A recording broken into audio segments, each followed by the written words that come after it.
Big pass நேர்களுக்கு வணக்கம். எப்பா வன்மகுடன் மஞ்சரி இருக்காங்களே, முத்து வாயை திறந்தாலே வம்பிழுக்கிறாங்க. அவனை பேசவே விட மாட்டாங்க. அவன் என்ன பேசினாலும் சண்டை போடணும், அவனை தப்பாக ப்ரொஜெக்ட் பண்ணும். யாரா நீ போய், அந்த மனுஷன் என் ஃப்ரெண்டு, இது நம்மூட்டு மஞ்சரி அப்படின்லாம் சொன்னார்.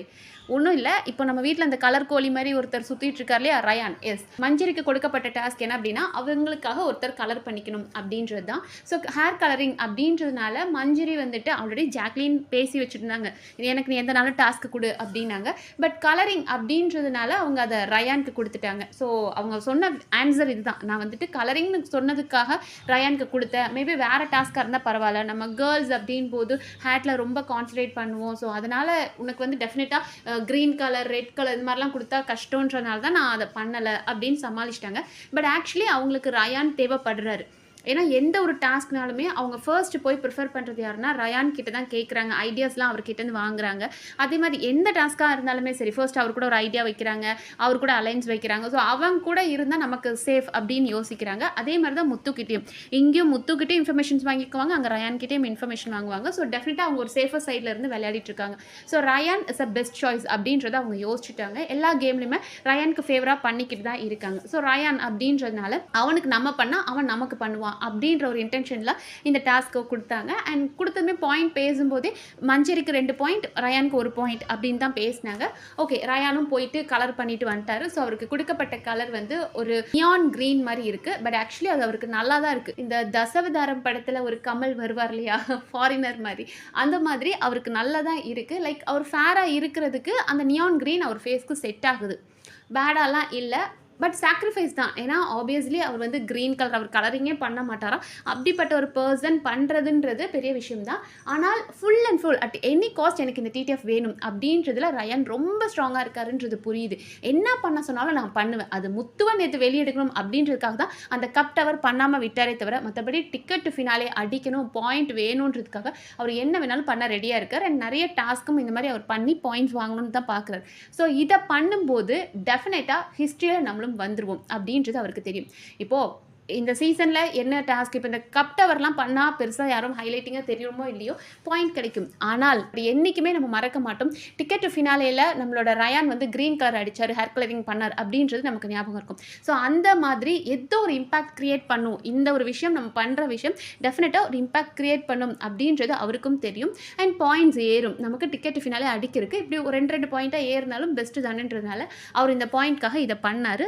டெஃபினட்டாக அவரோட மைலேஜ் இது ஏறுறதுக்காக தான். ஸோ இதை வந்து மஞ்சரி, ஜாக்லின் இவங்கெல்லாம் டிஸ்கஸ் பண்ணிட்டு இருக்காங்க. லைக் இந்த கலர் யாருக்கு செட் ஆகும், ஆகாது, ஒருவேளை இந்த கலர் முத்துக்குமரனுக்கு கொடுத்தோம்னா செட் ஆகாது அப்படின்னு ஜாக்லின் சொல்கிறாங்க. ஏன்னா அவனுக்கு வந்துட்டு ரொம்ப சுருட்ட முடியாக இருக்கும், அவனுக்கு இது செட் ஆகாது அப்படின்லாம் பேசிகிட்டு இருந்தாங்க. ஸோ இதை வந்து லிவிங் ஏரியாவில் பேசிகிட்டு இருக்கும்போது சொல்கிறாங்க முத்துக்கு வந்து இது செட் ஆகாது அப்படின்ற மாதிரி மஞ்சரி சொல்கிறாங்க. அப்போ முத்து சொல்கிறார், அப்படிலாம் கிடையாது, நமக்கு எதுவுமே செட் ஆகாதுலாம் நான் யோசிக்க மாட்டேன், அதை நம்ம எப்படி கேரி பண்ணுறோம் அப்படின்றது தான், நம்ம அதை கான்ஃபிடென்ட்டாக கேரி பண்ணோன்னா நல்லா இருக்கும். ஸோ எனக்கு இந்த க்ரீன் கலர் கொடுத்துருந்தாங்கன்னா ஆப்வியஸாக நான் அதை அக்செப்ட் பண்ணிக்குவேன் அப்படின்போது, இல்லைடா உனக்கு வந்து சுருட்ட முடியாக இருக்குது, இப்போது ஸ்ட்ரெயிட்டன் பண்ணி இந்த கலர்லாம் போட்டால் நல்லாயிருக்கும், ஓ முடிக்கு இது செட் ஆகாது அப்படின்போது அவர் மறுபடியும் சொல்கிறாரு, எனக்கு செட் ஆகாதுலாம் பிரச்சனையே இல்லை மஞ்சரி, அதுக்கு தகுந்த மாதிரி நான் செட் பண்ணிக்குவேன், எனக்கு அந்த கான்ஃபிடென்ஸ் இருக்குது. ஒரு குடுமையாக போட்டு இந்த மாதிரி கலரிங்க பண்ணி குடுமையாக போட்டேன்னா வேறு மாதிரி அது ஒரு யோயோ லுக்கில் இருக்கும், எனக்கு நல்லா தான் இருக்கும்னு எனக்கு தோணுது அப்படின்போது இவங்களுக்கு கோவம் வருது. இப்போ என்னடா நான் முத்துக்குமரனுக்கு இதை பண்ண மாட்டான் அப்படின்னு நான் சொன்னேனாடா அப்படின்னு அப்படியே மூஞ்சில் அடிச்ச மாதிரி பேச ஆரம்பிச்சிட்டாங்க. அவருக்கு ஒன்றுமே புரியல. ஏமா நீ இப்போ கோச்சிக்கிற, நீ எதுக்கு இப்படி கோவப்பட்டு கத்துற, நான் என்ன சொல்கிறேன், நீ செட் ஆகாதுன்னு சொன்னேன், நான் அதை கான்ஃபிடென்ட்டாக கேரி பண்ணிக்குவேன்னு தானே சொன்னேன், என்னம்மா என்ன பேசினாலும் நீ இப்படி பொங்கிட்டு வர அப்படின் போது, நீ என்ன சொன்னாலும் நீ தான் முத்து இப்படி பேசுகிற அப்படின்றாங்க. ஆக்சுவலி இவங்க தான் ஆரம்பிக்கிறாங்க, முத்து உனக்கெலாம் செட் ஆகாது அப்படின்றாங்க.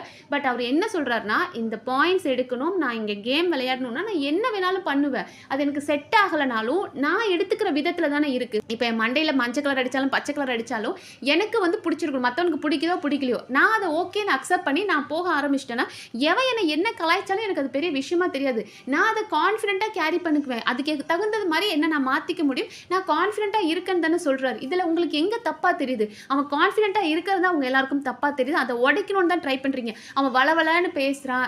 நம்ம பார்த்தோம் அப்டின்னா, நெறைய முத்துக்குமரன் சப்போர்ட்டர்ஸே இப்போ ரீசென்ட்டா சொல்லிட்டு இருக்காங்க. முத்து ரொம்ப ப்ரூவ் பண்ண ட்ரை பண்றாரு, ரொம்ப பேசுறாரு அப்படின்னு. அவர் ப்ரூவ் பண்ண ட்ரை பண்றாரு அப்படின்றத தாண்டி, அவர பேச வச்சுக்கிட்டு இருக்காங்கன்றத நம்ம எத்தன பேர் கவனிச்சோம்.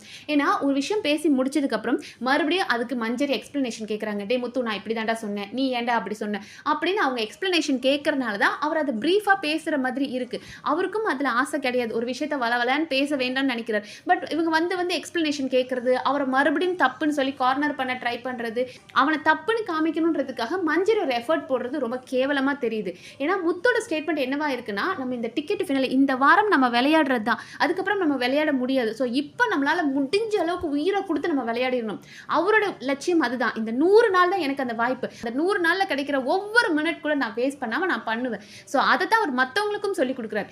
இன்னைக்கு அவர் கேம விட்டு இதுல இருக்கல. இந்த ஹலோ ஹலோ டாஸ்க்ல அவர் கிடையாது. ஸோ பவித்ரா கிட்ட அவர் சொல்லிக் குடுக்குறாரு. இங்க பாருங்க பவித்ரா, நீங்க ஏதாவது ஒரு எஃபோர்ட் போடுங்க. அப்படின்போது அவங்க சொல்றாங்க, நான் எப்படி முத்து போட முடியும்? ஆல்ரெடி மஞ்சரி அண்ட் ரயான் வந்து பேசி வச்சுட்டாங்க. உனக்கு டாஸ்க் நான் தரேன், எனக்கு டாஸ்க் நீ குடுன்னு பேசி வச்சுட்டாங்க அப்படின்போது, நீங்க போய் ரெஜிஸ்டர் பண்ணணும் பவித்ரா. இப்ப அடுத்தது ஃபோன் கால் யார் எடுக்க போறாங்கன்றது உங்களுக்கு தெரியுமான்போது தெரியாதுன்றாங்க. அப்ப நீங்க அத முதல்ல தெரிஞ்சு வச்சுக்கோங்க. அடுத்தது ஃபோன் கால் யார் எடுக்க போவாங்க? அவங்களுக்கு ஒரு ஹோப் குடுங்க. ஓகே நான் பண்றேன். என்ன ஒரு டாஸ்க்கா இருந்தாலும் நான் உங்களுக்கு பண்றேன். மொட்டையே அடிக்க சொன்னாலும் நான் அடிக்கிறேன். நான் டாஸ்க்குக்காக நான் பண்றேன். பாயிண்ட்டுக்காக நான் பண்ணுவேன். அப்படின்னு நீங்க ஒரு கான்ஃபிடன்ஸ் குடுத்தாதான் அவங்க அடுத்த பாயிண்ட்ல உங்கள யோசிப்பாங்க. இப்ப ரயான் ஹேர் கலரிங் பண்ணுவான் அப்படின்னு அவங்க யோசிக்கிற மாதிரி, பவித்ரா எந்த டாஸ்க் குடுத்தாலும் அவ பண்ணுவான்ற தாட்ட நீங்க தான் பவித்ரா கொண்டு வரணும். ஸோ மத்தவங்க கிட்ட அத சொல்லுங்க அப்படின்னு தனக்குள்ள இருக்கிற அந்த கான்ஃபிடென்ட்ட மத்தவங்களையும் வச்சு மோட்டிவேட் பண்ணிட்டு இருக்காரு. அதே தான் ஜாக்லினுக்கும் சொன்னாரு. இந்த ஒரு டாஸ்க்க நம்ம மஞ்சரி ரயானுக்கு குடுக்கும்போது அவர் வருத்தப்பட்டாரு. அவனுக்கு ஸ்கோர் ஆல்ரெடி ஜாஸ்தியா இருக்கு. இங்க 0ல இருக்கா ஜாக்லின். நீ அவட்ட கேளு முதல்ல ஜாக்லினுக்கு அவ அக்செப்ட் பண்றா பண்ணல. அது செகண்டரி. முதல்ல உனக்கு ஆப்ஷன் இருக்கு தானே. ஜாக்லினை கேட்டு அவ அக்செப்ட் பண்ணலனா நீ அடுத்து ரயான் கிட்ட கூட போய்க்கலாம். முதல்ல அவட்ட நீ கேட்டிருந்திருக்கலாமே. ஃபர்ஸ்ட் பிரெஃபரன்ஸ் அவளுக்கு கொடுத்துருக்கா. அவ பாயிண்டே இல்லாம இருக்கா. அவகிட்ட இருந்து ஸ்டார்ட் பண்ணு. ஸோ அவர் எல்லாத்தையுமே ஒரு நார்மலைஸ் பண்ணி அப்புறம் போலாம். இப்போ ஒருத்தனுக்கே ஸ்கோர் ஏறிட்டு இருக்கு பதிலா இங்க 0ல ஒருத்தன் ஆரம்பிக்காம இருக்கான். அவன்கிட்ட இருந்து ஆரம்பி அப்படின்ற மாதிரி அவர் எல்லாருக்குமே நல்ல விதத்துல தான் சொன்னார். பட் அந்த இடத்துல தான் நம்மளோட மஞ்சரிக்கு ஹிட் ஆயிடுச்சு. ஏன்னா மஞ்சரி எடுத்ததுமே ரயானா சொல்லி அவருக்கு பாயிண்ட கொடுத்துட்டாங்க. பட் இங்க முத்து நல்ல விதத்துல தான் சொன்னார். நீ ஜாக்லின் கிட்ட கேட்டிருந்திருக்கலாம். ஜாக்லின் ஏன்னா ஜாக்லினுக்கு பாயிண்டே இல்ல. ஜாக்லின் முடியாதுன்னு சொன்னா நீ ரயானுக்கு போயிருந்திருக்கலாமே அப்படின்னு சொன்னது அவங்களுக்கு ஐயோ நம்ம தப்பு பண்ணிட்டோமோ, ஜாக்லின் கிட்ட வேற நமக்கு கெட்ட பேர் வந்துருமோ அப்படின்னு ஜாக்லின் கிட்ட அப்புறம் போய் என்னென்னமோ சொன்னாங்க.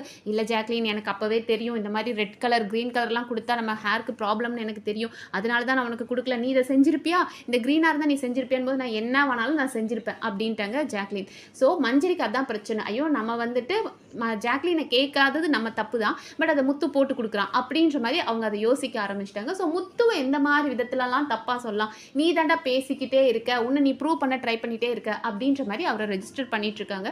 ரொம்ப கேவலமாக கேம் ஆடிட்டு இருக்காங்க மஞ்சரி. உங்களுக்கு பேச தெரியும் அப்படின்றதுக்காக யாரை வேணாலும் என்ன வேணாலும் பேசலான்றதுக்காக அர்த்தம் கிடையாது. ஒருத்தரை கார்னர் பண்ணி நீங்க நல்லவனா காமிக்கணும், இன்னொருத்தனை கெட்டவனா காமிச்சு நீங்க நல்லவனா காமிக்கணும்னு நினைச்சீங்கன்னா அது உங்க கேமுக்கு தான் ஆபத்து. இந்த மாதிரி ஒரு பச்சந்தியை பத்தி அவருக்கு புரிஞ்சுக்கிருப்பார். டெஃபினட்டா முத்துக்கு தெரிஞ்சிருச்சு. இவ வேணும்னே நம்மளை பேச வச்சு வம்பு இழுக்கிறான்றது முத்துக்கு புரிஞ்சிருச்சு.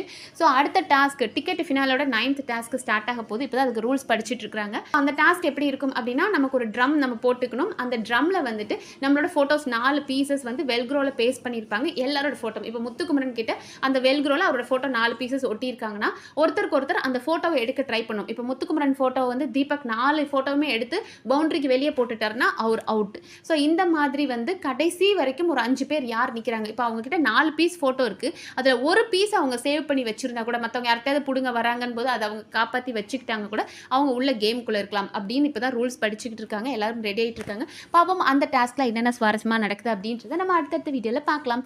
நன்றி.